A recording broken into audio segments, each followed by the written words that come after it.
Today I'm going to show you how to deposit funds onto Trading212 using their online web portal. I've also got a video on how to do this using the app, so check that out. I'll link it in the description down below. So to start with, you either have sort of two options. You can do one-off deposits or you can do repeating deposits. I'll first go through how you can do your one-off deposits, and then towards the end of the video we'll go through repeating deposits. So there is a deposit button at the top here, but for some people they won't have that, so just click down on this drop down menu, then manage funds, and go into deposit funds. Here it'll pull up the options that you have. So as you can see, to start with, you have an instant bank transfer. With this instant bank transfer, you link your bank using your online banking to Trading212, and then you can do a bank transfer, and it is really instant. It only takes 1, maybe 2 minutes for the funds to be deposited. Most large banks are supported. However, if you do use a smaller bank, there is a possibility that it might not be supported on this feature.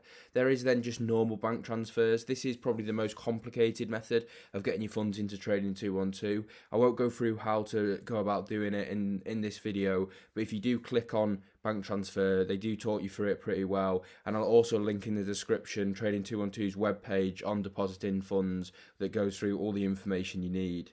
Then we come on to card deposits. Card deposits are great. They only take about 10 minutes to come into your account. However, there is really a limit of £2,000, because after that you have to pay a 0.7% fee, what is going to add up quite quickly if you're adding much over that £2,000 limit.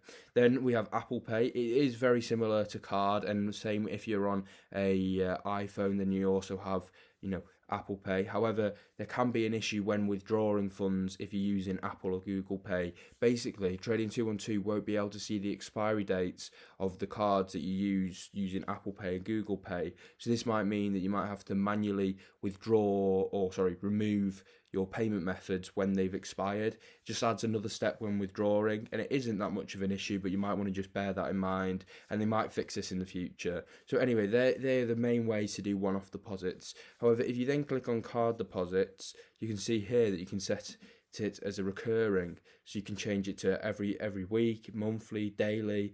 It's really up to you, and you can choose the day.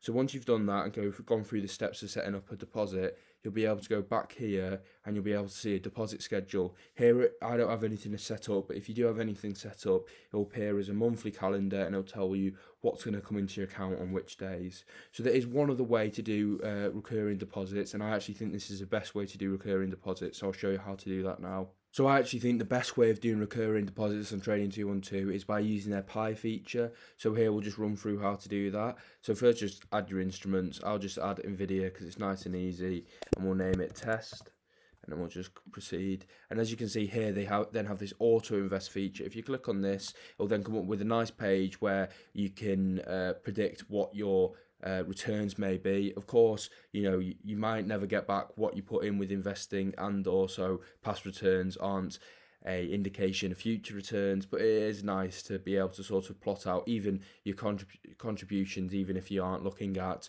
what your portfolio might be worth. So anyway, if we just set an initial deposit of £1 and a monthly deposit on a 20th of £1, you'll see it then comes up here with this screen. If you then just click onto Fund Pi, it'll then bring up your options. So you can either set it up to do a recurring card payment or Apple Pay, like we saw before, and this will go directly into the Pi, whereas before the recurring deposits would just go into your free funds. And then once again, you've got this option here where you can pull the recurring deposits into the Pi from the free funds. So you could deposit money into your Trading212 account using a recurring card payment, and then just have it out your free funds, so you've not got multiple deposits coming out your banks for multiple different pies. That might be a good way going about doing it. So anyway, that's quite simply what I think are the best ways to deposit funds into Trading212, and the ways I think most people will deposit funds. There are some other ways, and I will link that Trading212 webpage so you can check it out and get some more information. But I think that's pretty much it. So thanks for watching. I hope you all have a lovely rest of your day. If you did enjoy the video, please subscribe. I do appreciate it. And I'll see you all again soon.